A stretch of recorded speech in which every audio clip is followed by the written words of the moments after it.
First டேலேருந்து நானும் நிறைய படங்கள் நடிச்சிருக்கிறேன். ஒரு படத்தில் இன்வால்வ் போகும்போது அதில் சின்ன டெவலப்மெண்ட்லாம் சொல்கிறது வழக்கம் தான் எல்லாரும். அதெல்லாம் ட்ரை பண்ணி பார்த்தேன். எதையுமே கேட்கல.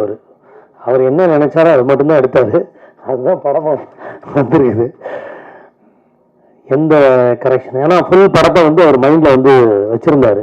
ஃபஸ்ட்டு ஷார்ட்லேருந்து எண்டு ஷார்ட் வரைக்கும் இதுதான் சார் அப்படின்ட்டு. அப்புறம் இந்த கெட்டப் சார் நீங்கள் இப்படி தான் இருக்கணும், வேறு மாதிரி வித்தியாசமான ஒரு கெட்டப் வேணும் சார் அப்படின்னு.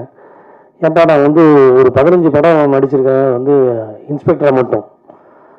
பல படங்கள் அதில் நல்லா ஓடி இருக்கு. நானே முடியே வெட்டினதில்லை, அதே ஃபுல் வச்சுருக்கேன். முடி கூட வெட்ட மாட்டானே, என்ன ஏன் எல்லாம் பண்ண சொல்கிற அப்படின்னு சொல்லி கேட்டேன். அவர் இல்லை நீங்கள் வித்தியாசமான ஒரு கெட்டப் பண்ணி தான் சார் ஆடணுன்னாரு. நான் இப்போ தான் ஹைதராபாத்லேருந்து வந்தேன். தெலுங்கு படம்.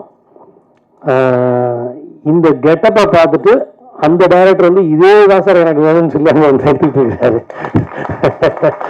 பெரிய படம் ஒன்று.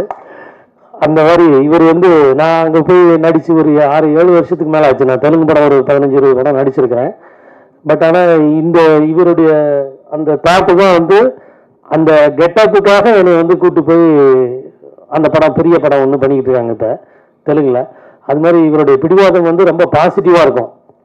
ஏதோ ஒன்று அவர் ஒரு மனசில் என்ன நினச்சாரோ அதை சாதிக்கணுன்றதுக்காக அது இந்த படத்தில் எல்லா இடத்துலையும் இருக்கும். இந்த படத்தில் ஒரு ஸ்பெஷாலிட்டி இருக்குது.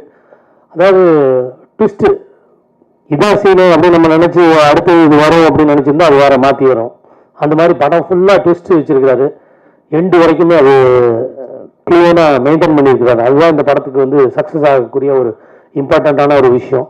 எல்லாத்துலேயும் மெனக்கெட்டு ஒரு சின்சியராக பண்ணியிருக்கிறாரு. அவருடைய அட்டெம்ப்ட் 100% சக்ஸஸ் ஆகும்னு நினைக்கிறேன். நீங்கள் ட்ரைலர்லாம் பார்த்துருப்பீங்க, சாங் பார்த்துருக்கீங்க. உண்மையாக அந்த ஒரு கிளாரிட்டி இருக்கும். இதில் கேமராமேன் சதீஷ் ஆசிஷ் ரொம்ப நல்லா பண்ணார். எங்கள் master Vijay master, fight master Rico, அவரும் மியூசிக் ரொம்ப அருமையாக பண்ணியிருக்காரு. எங்கள் டான்ஸ் மாஸ்டர் பற்றி சொல்லவே வேண்டாம், அவ்வளோ ஒரு பிரமாதமான ஒரு மாஸ்டர். எனக்கு ரொம்ப பிடிச்ச மாஸ்டர் டான்ஸ் மாஸ்டர். ஆமாம், ரொம்ப பிரமாதமாக பண்ணியிருக்கிறாரு. இதில் எனக்கு எதுக்குங்க இந்த டான்ஸு பஞ்சாயத்து எல்லாம் விடுங்க அப்படின்னு சொன்னாலும் போட்டு கம்பல் பண்ணி என்னை ஆட வச்சு அதெல்லாம் பண்ணியிருக்காங்க. Very efficient master. நான் அதுக்கப்புறம் இன்னொரு இதில் இவர் ரொம்ப பிரமாதமாக பண்ணுறாருன்னு சொல்லி எங்கள் இன்னொரு ஃப்ரெண்டு கம்பெனியில் அவர் தான் பண்ணி ஆகணும்னு சொல்லி கூப்பிட்டு போய் பண்ண வச்சோம். அதுலேயும் ரொம்ப பிரமாதமாக பண்ணி கொடுத்தாரு எங்கள் மாஸ்டர், டான்ஸ் மாஸ்டர். எல்லாமே டெக்னீஷியன்ஸ் ப்ராப்பராக இதில் பண்ணியிருக்காங்க. இந்த படம் ஒரு நல்ல ஒரு வெற்றி படமாக வர்றதுக்கு உண்டான அத்தனை தகுதியும் இதில் இருக்குது. குமரேஷ் குமாரோட ஒரு எஃபர்ட், அந்த சின்சியர் அந்த ப்ரொஃபஷனுக்கு என்ன எடுத்துக்கிட்டோமோ அதை சின்சியராக பண்ணியிருக்கிறதுனால இது நல்லா வந்துடும். இது உங்களுடைய சப்போர்ட்டோடையும் மீடியா சப்போர்ட்டோடையும் உண்மையாக நல்லா வரும்ன்றது எனக்கு நம்பிக்கை இருக்குது. நன்றி, வணக்கம், தேங்க்யூ.